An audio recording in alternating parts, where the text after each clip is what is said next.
तो चलिए आपको सीधा लिए चलते हैं ब्यावर। सीएम विजयनाथ शर्मा पहुंच चुके हैं, जनसभा को संबोधित कर रहे हैं। कि जन्मोत्सव समारोह में हमारे बीच में मंचासीन महामंडलेश्वर मेहंदीपुर बालाजी धाम के महंत श्री नरेशपुरी जी महाराज, हमारे बीच में पूज्य महंत रामकृष्ण जी पाटन बदनौर महाराज, पूज्य नरेशपुरी जी महाराज अलगपुरी धुनी, हमारे बीच में हमारे संघ के क्षेत्रीय प्रचारक सम्मानीय निम्बाराम जी भाई साहब, हमारे बीच में विश्व हिंदू परिषद के केंद्रीय मंत्री जो आपके बीच में लंबे समय से आपके बीच में आने वाले हर काम के लिए हमेशा तत्पर रहते हैं और उन्होंने अपना बहुत समय आपके बीच में दिया है, ऐसे सम्मानीय उमाशंकर जी भाई साहब।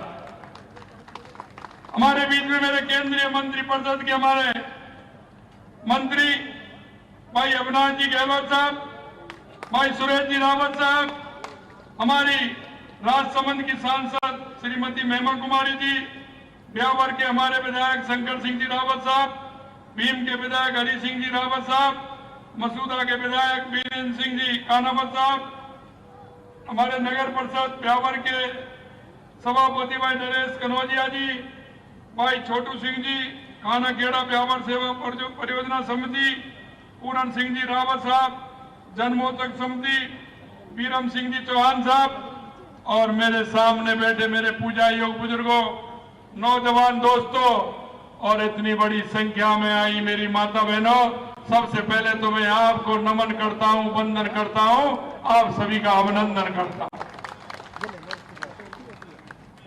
आशापुरा धाम में विराजी आशापुरी माता को मैं सबसे पहले नमन करता हूं। मैं सम्राट पृथ्वीराज चौहान के जन्मोत्सव समारोह समिति ब्यावर को जन्म उत्सव के भव्य आयोजन के लिए मैं बहुत बहुत बधाई और साधुवाद देता हूं। साथ ही मैं आपको भी साधुवाद देना चाहता हूं कि मगरा मेरवाड़ा क्षेत्र में सनातन संस्कारों को सुदृढ़ करने के लिए ब्यावर सेवा परियोजना विगत 44 वर्षों से सम्राट पृथ्वीराज चौहान के जन्म उत्सव को हर्षोल्लास के साथ उनके जन्म उत्सव को पखवाड़े के रूप में मनाती आ रही है। इस बार सीता महराज हिंदू महासभा का द्वारा सामूहिक विवाह सम्मेलन के लिए भी मैं आपको बहुत बहुत बधाई देता हूं। सामूहिक विवाह सम्मेलन में पढ़ने में सूत्र में बंधने वाले सभी हमारे जो नव दंपति हैं उनके सुखद दाम्पत्य जीवन की शुभकामनाएं देता हूं, जो आज वो सभी उस दाम्पत्य सूत्र में बंधने वाले हैं। सामूहिक विवाह सम्मेलन समाज में एक अच्छी परंपरा है। ये सम्मेलन विवाहों में फिजूल खर्ची पर रोक लगाते हैं, साथ ही समाज में समानता और एकता की भावना को जागृत करने का काम और उसे प्रगाढ़ करने का काम भी करते हैं। भाइयों बहनों, मैं आपसे इतना कहना चाहता हूं, राजस्थान ये वीरों की भूमि है। इसके कण कण में शौर्य, वीरता और त्याग की गाथाएं रची हुई है। इनकी खूबियों की वजह से राजस्थान की विश्व भर में एक अलग पहचान है। राजस्थान के वीरों में सम्राट पृथ्वीराज चौहान का नाम 16 अक्षरों में लिखा हुआ है, जिनकी रगों में शौर्य और पराक्रम का रक्त दौड़ता था। मैं सम्राट पृथ्वीराज चौहान के जन्मोत्सव समारोह के अवसर पर उन्हें कोट कोट नमन करता हूं। कहते हैं, कहावत है, होनहार वीरवान के होठ चिकने पात। ये कहावत सम्राट पृथ्वीराज चौहान पर सटीक बैठती है। वे जब बालक थे तभी से उनमें महानता के गुण दिखने लगे थे। बचपन से ही पृथ्वीराज चौहान शस्त्र विद्या और धर्म ग्रंथों के अध्ययन में निपुण थे। वे अपनी वीरता धनुर्विद्या के लिए दूर दूर तक विख्यात थे। इसीलिए तो वो धर्मपरायण थे, इसीलिए तो उन्होंने 16 बार ऐसे मोहम्मद गौरी को छोड़ा, क्योंकि वो धर्मपरायण थे, धर्म के आधार पर चलते थे। वो कहते थे कि सामने कोई आकर के खड़ा हो जाता है, अपने प्राणों की भीख मांगता है, तो उनके अंदर दया आ जाती थी और इस तरह से उन्होंने सोने बाद उस मोहम्मद गौरी को छोड़ने का काम किया। मैं आपसे निवेदन करना चाहता हूं कि उन्होंने अपने पिता के निधन के बाद मात्र 11 वर्ष की उम्र में दिल्ली और अजमेर की गद्दी को संभालने का काम किया और उन्होंने अपने क्षेत्र में जिस तरह से काम किया और उन्होंने जिस तरह से आजादाइयों को खरीदने का काम किया, उनसे कभी भी उन्होंने हार स्वीकार नहीं की। अगर उन्होंने दया का भाव दिखाया तो उन्होंने ही दिखाया कि कोई बात नहीं, इसको छोड़ दीजिए। लेकिन आपने देखा होगा एक बार अगर किसी तरह से बराबरी हुई तो उनकी क्या स्थिति हुई, लेकिन अंतिम क्षण तक उन्होंने छोड़ा नहीं और उन्होंने अपनी वीरता का परिचय देते हुए अंतिम क्षणों में भी उसको समाप्त करने का काम किया। मित्रों, मैं कहना चाहता हूं, हिंदू हृदय सम्राट राज पिथौरा जैसे उपनामों से पुकारे जाने वाले सम्राट पृथ्वीराज चौहान का साम्राज्य अजमेर से दिल्ली तक फैला था। उन्होंने मुस्लिम आक्रमणों को बार बार निष्फल किया और जैसा मैंने कहा जाता है, मोहम्मद गौरी को 18 बार पृथ्वीराज चौहान पर आक्रमण किया था और उसे 17 बार हार का सामना करना पड़ा। मोहम्मद गौरी को 17 बार हार का सामना करना पड़ा। सम्राट पृथ्वीराज चौहान ने 1121 ईस्वी में तराइन के प्रथम युद्ध में पराजित किया था और यह विजय भारत के इतिहास में स्वर्णिम अक्षरों में लिखी गई है। 1192 में तराइन के द्वितीय युद्ध में भारत के इतिहास का रुख मोड़ दिया। अगर सम्राट पृथ्वीराज चौहान के साथ छल कपट नहीं होता तो आज भारत की स्थिति कुछ और होती। वो भी बदलने वाले थे, लेकिन स्थिति जिस तरह से बदली, लेकिन उन्होंने कभी हार नहीं मानी। पृथ्वीराज चौहान सिर्फ एक शासक नहीं थे, वो एक युग थे। उनकी वीरता के किस्से लोकगीतों में गाए जाते हैं। वो युद्ध भूमि में शेर की तरह लड़ते थे और उनकी तीरंदाजी की मिसाल आज भी दी जाती है। और चंद्रवरदाई द्वारा रचित पृथ्वीराज रासो उनकी वीरता का परिचय देने वाला उत्कृष्ट ग्रंथ भी आपने देखा हो। पृथ्वीराज चौहान राष्ट्रीय स्वाभिमान के प्रतीक थे। वह आज भी जन जन के प्रेरणा स्रोत हैं। उनकी गौरव गाथाएं जानने के लिए इतिहास की गहराइयों को समझना होगा। और आपने देखा होगा, हमने भी देखा है, और मेरे से बड़े जो उम्र के लोग हैं उन्होंने भी देखा होगा, हमारे गांव में नाटक होते थे, छोटे छोटे, उनके माध्यम से गांव में उस वीरता को दिखाते थे कि हमारे पृथ्वीराज चौहानों, अमर सिंह राठौरों और ऐसे हमारे उन महान विभूतियों के नाटक दिखाते थे। और जो परिदृश्य आता था और वह परिदृश्य देखने लायक होता था, आने वाली पीढ़ी को उसकी जानकारी मिलती थी। मैं आपसे यही कहना चाहता हूं मेरे भाई और बहनों कि हमारे पूर्वजों ने हजारों सालों की गुलामी झेली, हजारों सालों तक उन्होंने संघर्ष किया, लेकिन उन्होंने किसी भी तरह से हार नहीं मानी। और आज आपसे मैं यही कहना चाहता हूं, आज ये युग है, ये आपका है। मैं आपसे यही कहना चाहता हूं, हमारा जो उद्देश्य है, हमारा जो लक्ष्य है, हमें उसमें आगे बढ़ना है। हमें यह दिखाना है कि हमारी संस्कृति, हमारे विचार को लेकर चलने वाले हमारे वो महान पुरुषों ने जो रास्ता दिखाया है, उस रास्ते पर हमें चलना है। हमारी माता बहनें जिस तरह से आज हमारी माता बहनें हर क्षेत्र में, हमारे देश के यशस्वी प्रधानमंत्री नरेंद्र मोदी जी माता बहनों को आगे करते हुए उनकी जो योजना है उनको आगे बढ़ाने का काम कर रहे हैं। हमारा सशक्त समाज हो, हमारी पढ़ी लिखी हमारी बहनें हो, हमारा पढ़ा लिखा समाज हो, तो हमारा समाज किस तरह से आगे बढ़ सकता है। स्वामी विवेकानंद जी ने कहा था 21वीं सदी भारत की होगी। मैं तुम्हें यही कहना चाहता हूं, ये 21वीं सदी बदलते हुए 2014 के बाद आप देख रहे हैं कि किस तरह से ये हमारी सदी आगे बढ़ रही है। आज दुनिया में भारत का डंका बोल रहा है। आज तीसरी बार देश के यशस्वी प्रधानमंत्री नरेंद्र मोदी जी बने और उन्होंने पहले ही आकर के सबसे पहले अगर उन्होंने काम किया तो किसानों का काम किया। 17 करोड़ किसानों को सम्मान निधि देने का काम किया तो देश के यशस्वी प्रधानमंत्री नरेंद्र मोदी जी ने किया। अगर कैबिनेट की पहली बैठक होती है और उसमें निर्णय लिया जाता है तो पहला निर्णय यह लिया जाता है कि मेरे उन गरीब भाइयों को, मजदूर भाइयों को 3 करोड़ आवास के मकान बनवा करके देना है। 3 करोड़ मकान बनवाने का काम पहली कैबिनेट में प्रस्ताव पास करना ये देश के यशस्वी प्रधानमंत्री नरेंद्र मोदी जी ने किया। यही नहीं, हमारी महिलाओं के लिए लखपति दीदी बनाने का काम, 3 करोड़ लखपति दीदी बनाने का काम हमारे देश के यशस्वी प्रधानमंत्री नरेंद्र मोदी जी ने किया है। और आपने देखा होगा जिस तरह से महिलाओं के उत्थान के लिए हमारी भी सरकार ने आपके हमारे संकल्प पत्र में वायदा किया था कि आने वाले समय में हम गैस का सिलेंडर 450 रुपए में देंगे। हमने हमारे 15 दिसंबर को हमारी सरकार बनी थी और 1 जनवरी को 450 रुपए में महिलाओं को सिलेंडर देने का काम किया। यही नहीं मेरे भाई और बहनों, हमने जो किसानों के लिए हमने कहा हमारी केंद्र की सरकार 6,000 रुपए देती है, हम उसमें बढ़ा करके हम भी देंगे, तो तुरंत हमने 2,000 रुपए पहली किस्त में, पहली चरण में हमने 2,000 रुपए किसान सम्मान निधि देने का काम भी हमारी सरकार ने किया। यही नहीं, हमने गेहूं पर एमएसपी बढ़ाने का भी काम किया है। और अभी अभी आपने देखा होगा लगातार हमारी सरकार किस तरह से काम कर रही है। अभी आचार संहिता हटी है और सबसे पहले हमने तृतीय श्रेणी में जो हमारी माता बहनें हैं उनको 50% आरक्षण देने का काम हमारी सरकार ने किया।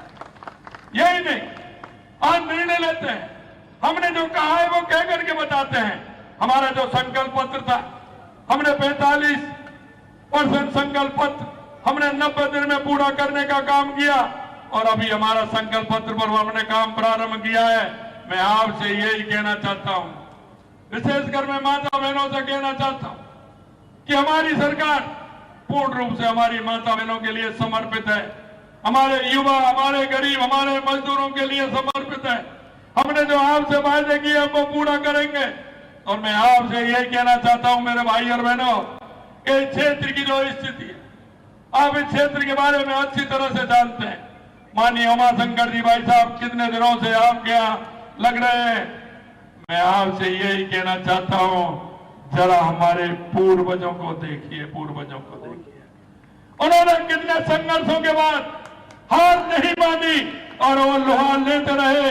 अरे भाइयों, अब तो स्थिति ऐसी है कि आप आगे बढ़िए, काम करिए, आगे बढ़ते हुए आने वाले बच्चों को, बच्चियों को शिक्षा दीजिए।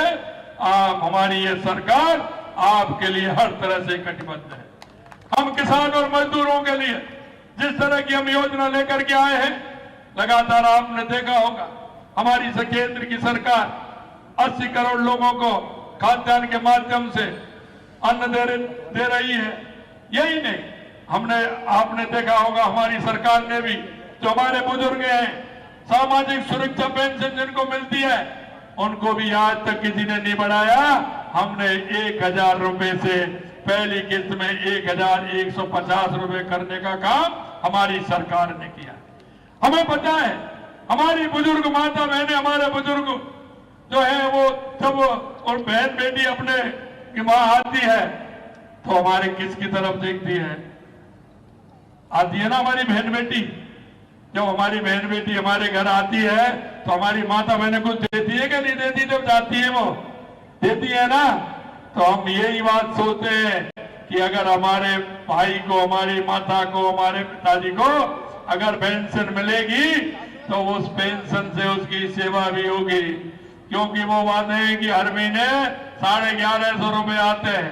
आने वाली हमारी उस बेटी का सम्मान मिलेगा, उसको 2, 5, 10 रुपए भी हमारी दादी देगी तो वो भी घर जाके कहती है कि दादी जी ने जेब में से निकाल के 10 रुपए 20 रुपए दिए।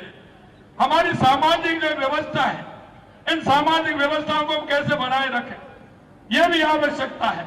मैं आपसे इतना ही कहना चाहता हूं, अभी अभी मेरे को माननीय भाई साहब ने कहा मैं यहाँ आया हूं तो मैं कुछ ना कुछ क्या होना चाहिए व्यवहार के अंदर, तो मैं ये भी कहना चाहता हूं, देश के यशस्वी प्रधानमंत्री नरेंद्र मोदी जी का लक्ष्य है कि 3 करोड़ बहनों को लखपति दीदी बनाना है।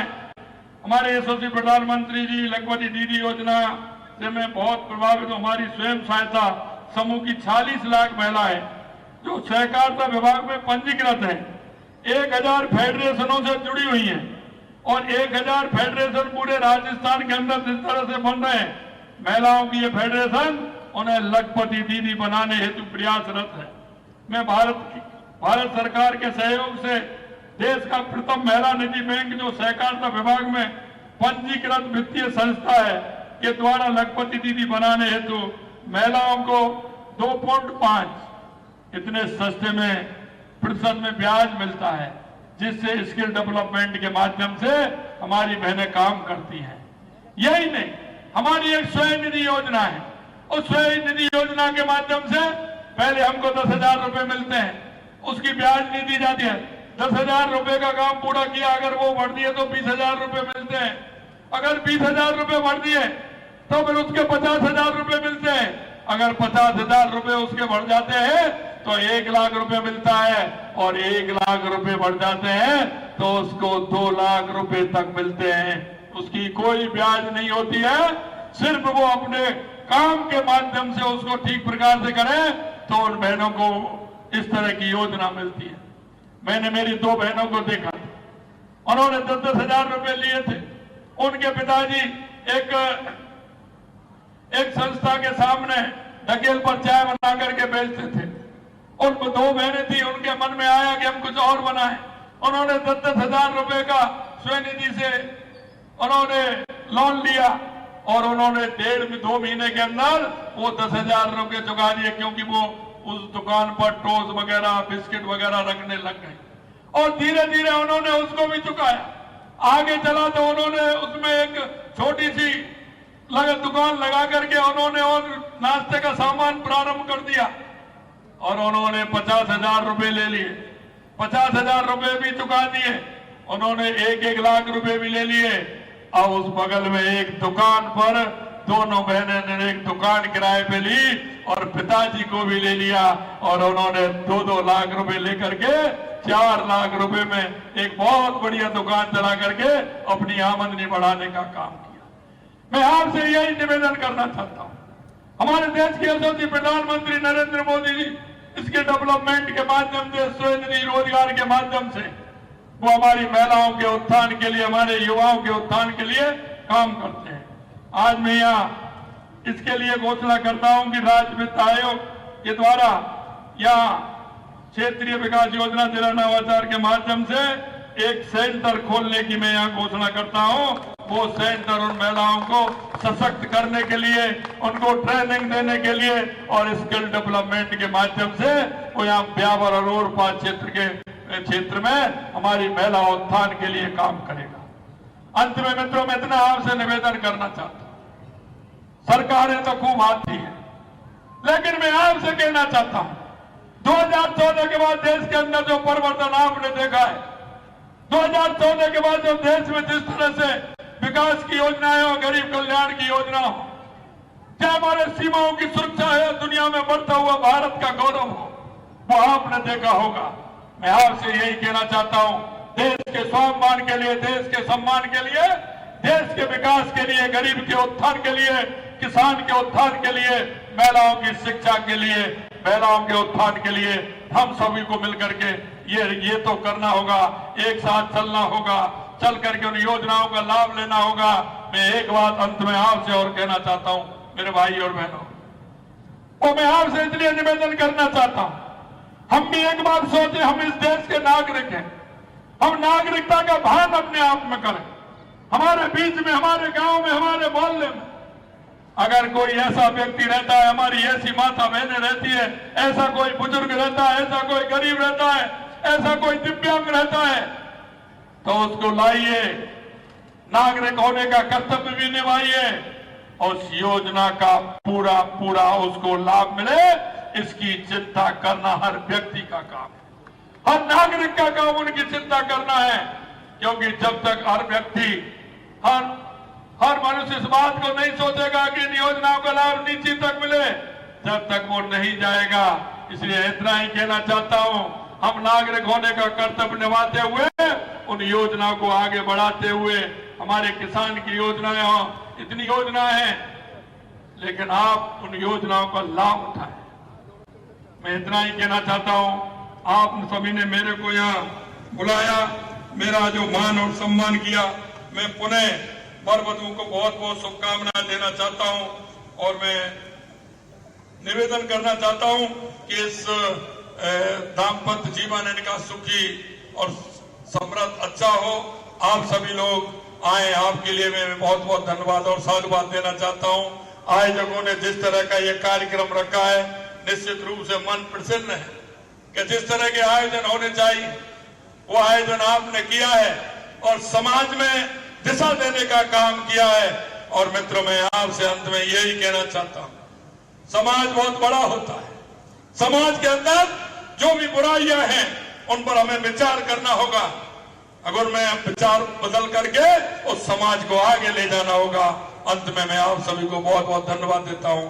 आप सभी को बहुत बहुत धन्यवाद। जय हिंद, जय भारत, नमस्कार। मैं माननीय मुख्यमंत्री से निवेदन करता हूं, महाराज जी को एक प्रशस्ति पत्र आपके श्री कमलों से। महाराज जी का बहुत बड़ा सहयोग इस कार्यक्रम में रहता है। बहुत बहुत आभार माननीय मुख्यमंत्री जी, माननीय निम्बाराम जी, मंच पर उपस्थित सभी वे सभी सज्जन जिन्होंने इस कार्यक्रम को तो अब